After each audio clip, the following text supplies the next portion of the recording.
Welcome back, everybody. I'm back today with Camasca Curandero, Don Oscar Miro Quesada Solevo. Oscar, I am so happy to be with you again after our last episode together.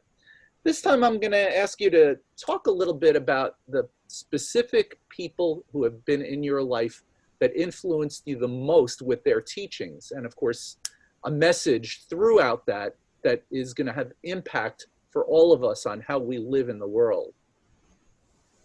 Certainly, my good brother. Great to be back with you again, too. Well. Many teachers, both in physical form and non-physical form, have contributed to my service path at present. Primarily, of course, those in my biological family, including my mother and my father and my grandfather and my father's brother, all very influential in terms of examples that I strove to emulate in many ways, although was not able to even approximate their brilliance. Yet the most important lesson I learned from them was a combination of mind and heart, of how to walk that path from the head to the heart, and then walk it in reverse from the heart back to the head. And they were people that embodied great compassion and service and love for their fellow humans, and at the same time, a deep understanding of the importance of education. My grandfather dedicated his life to popularizing scientific, terse and difficult scientific subjects into language that the general public could understand. His motto was, if the people cannot go to the university must go to the people. My father was also involved in public health his entire life, 30 years of service. His brother dedicated himself to, he was Minister of Education. And my mother used to feed the homeless since I can remember. Every time that she had a chance, she would invite them into our home, the people that were disadvantaged in Lima that would come knocking on the door for a piece of bread. She would bring into the kitchen and sit them down and feed them. So I had all of these incredible teachers at that level, regardless of how dysfunctional my family was. Now, as a result of that, I had a lot of confidence in myself, even though I was a very, very poor student, as I told you in my first segment. That did not prevent me, though, from knowing that I had something to contribute to the world.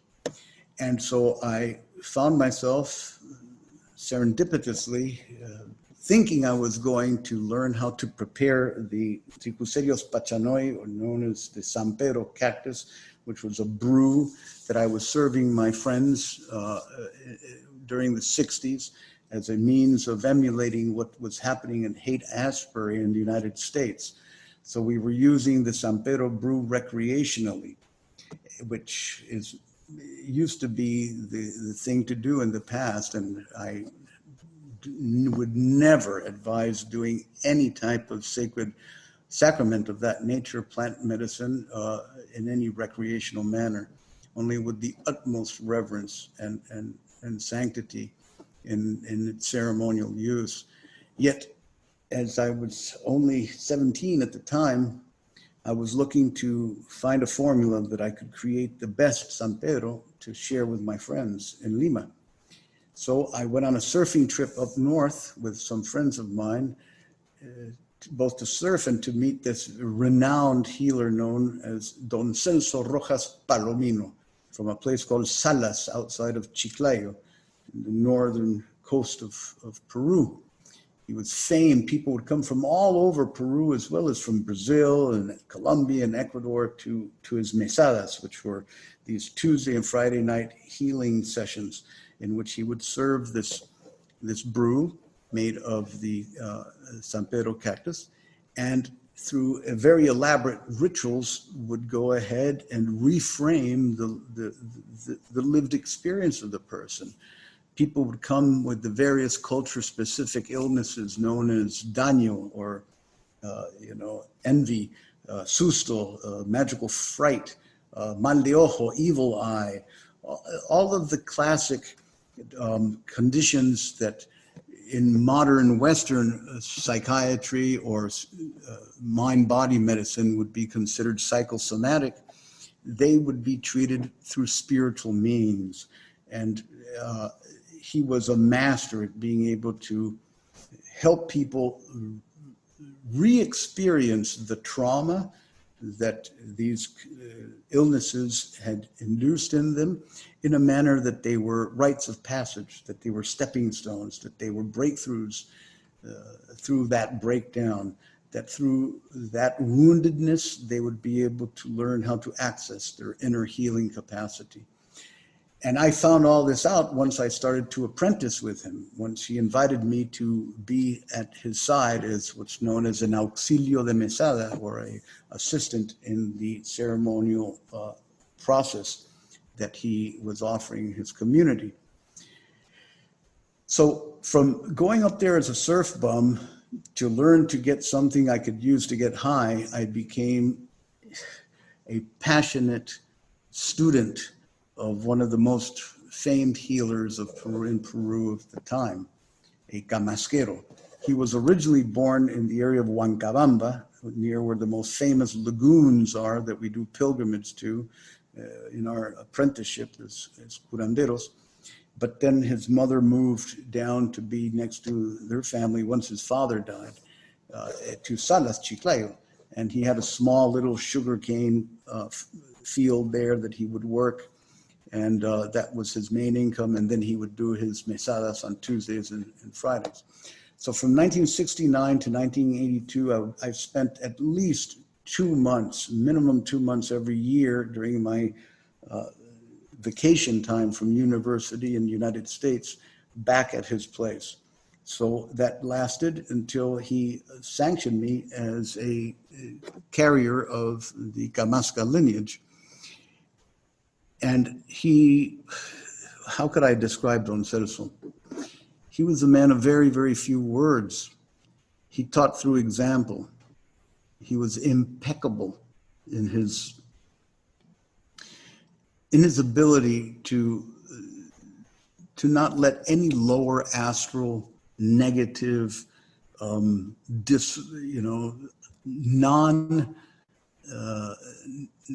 non-spiritual influences invade his presence, his consciousness. When you looked into his eyes, you saw divinity. It was like when I first met him, I got to his place with my friends, and he looked at us and he said, you, get out of here. You're too contaminated. And he said, you, and I thought I was contaminated too, said, you stay. And I stayed. And as a result of that, spent my first 2 weeks with him. And he just taught me through his eyes, taught me through his presence, taught me through asking me to go ahead and give him my watch. That's why I never wore a watch again in my life. Taught me by asking me to bring him clothes from the United States. Taught me by asking me to buy food for his table, for his family, and for his children. Taught me by asking me to sweep the floors and to work the sugar canes. And most importantly, taught me how to see with my vista, how to see with my inner vision and not only because of the influence of that mind expansive medicine that is the San Pedro, but as a result of doing diagnostic intake when a person would come into his home with a particular condition, how to determine whether it was envidia or daño, if it was an illness of God, which is a systemic physiological illness. He taught me how to do this by listening to the person and by looking into their solar plexus, into this area, with a technique for vista en virtud that is much like when you look into those 3D posters that at first they just look like one-dimensional prints.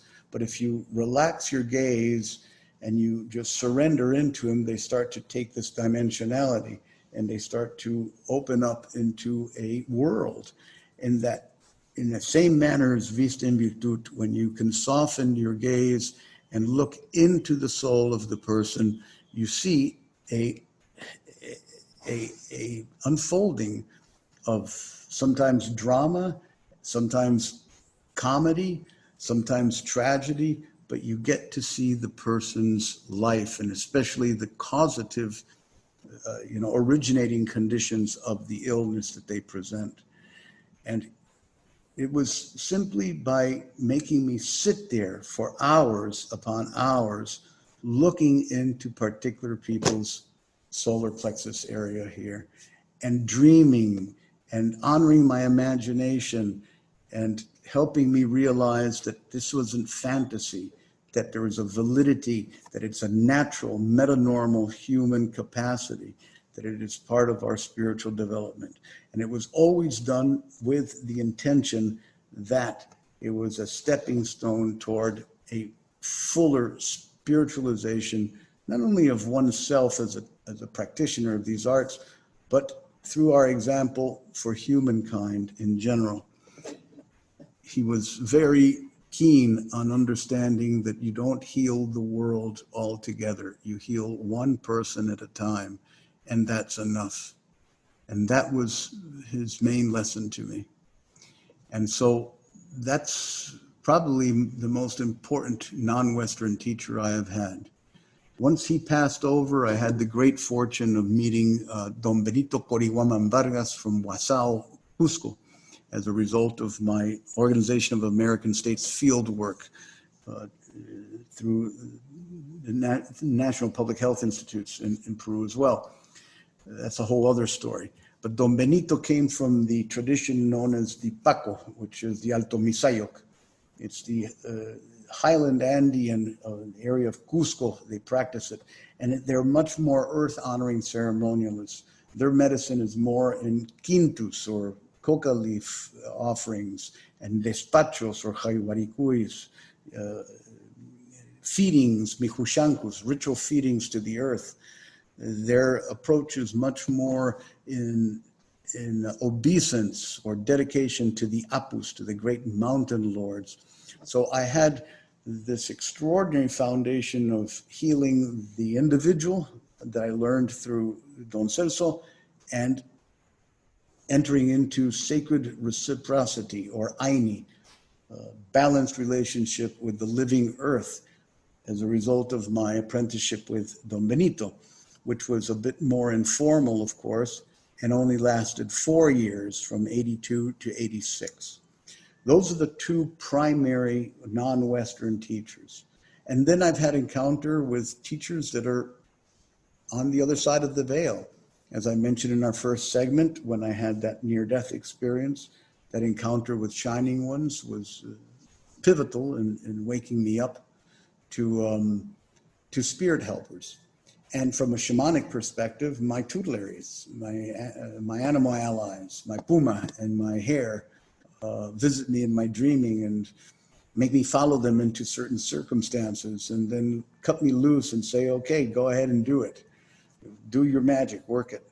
They're the guide. They're more like guides than actual instructors. They help me get to where I need to go to apply my healing. They're all part of the teacher group that I have. Beautiful. I trust this answers your question. It absolutely does. I want to just focus on one other question before we close this section.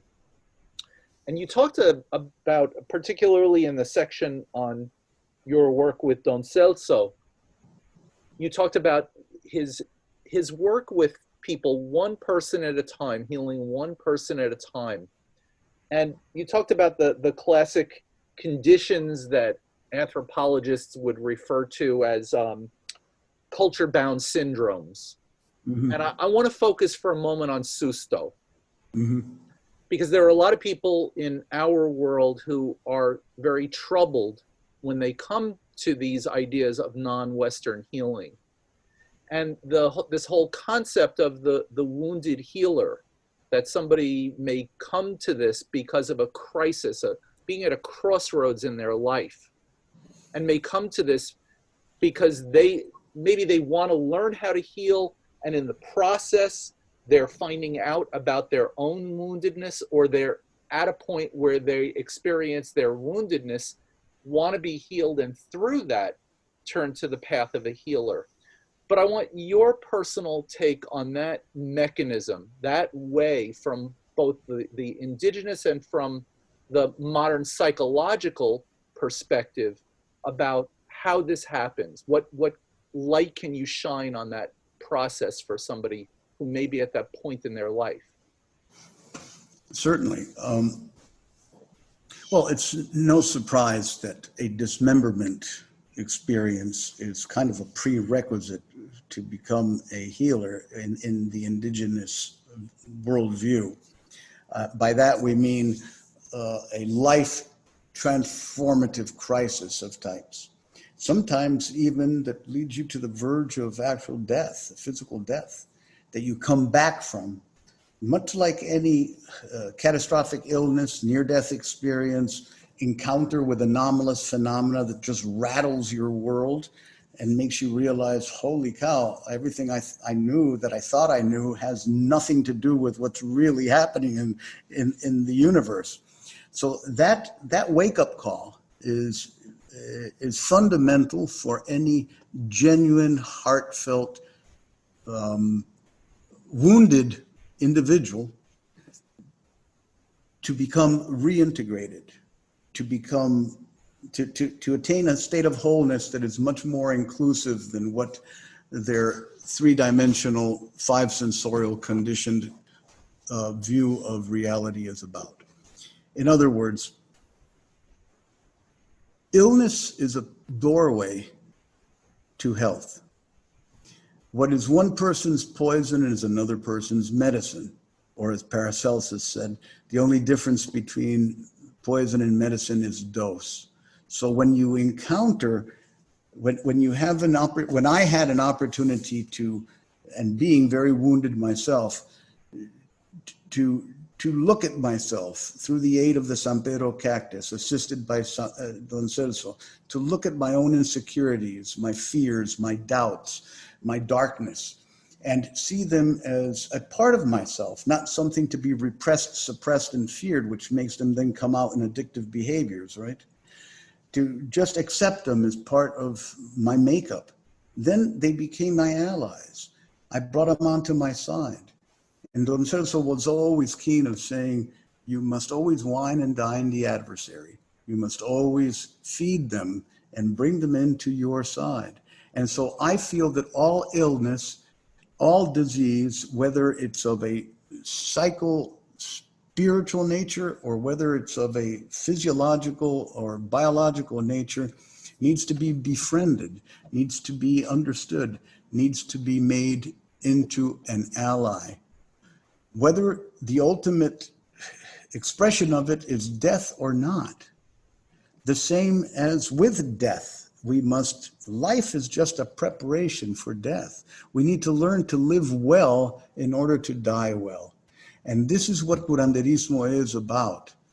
It's a path of learning how to live well, always knowing that it's about what's going to happen when you allow your final breath to be returned to the source. And at that point, surrender yourself into the world that you choose is going to be the most elevated, not only vibrationally, but in terms of vision for the maturation, the continued maturation of your soul in these other realms of consciousness, in these other bardos. So this is a little complicated answer to your question, yet it ties in this manner.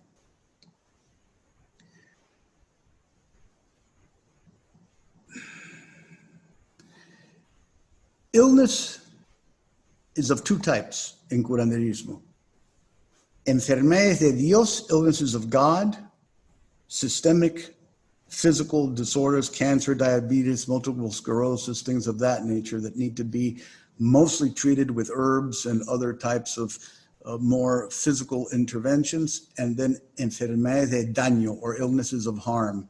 Within the illnesses of harm, there exists the susto, the magical fright, which is akin to post-traumatic stress disorder, very similar, same characteristics. A person encounters some very strong event in their life, something very frightening or something very painful, and it's almost like a part of themselves, a part of their soul seems to fragment or break off. Oftentimes you have to go and retrieve it and bring it back in the classical shamanic journey work, right? But this susto is really more than just a shock. It is a death of the ego.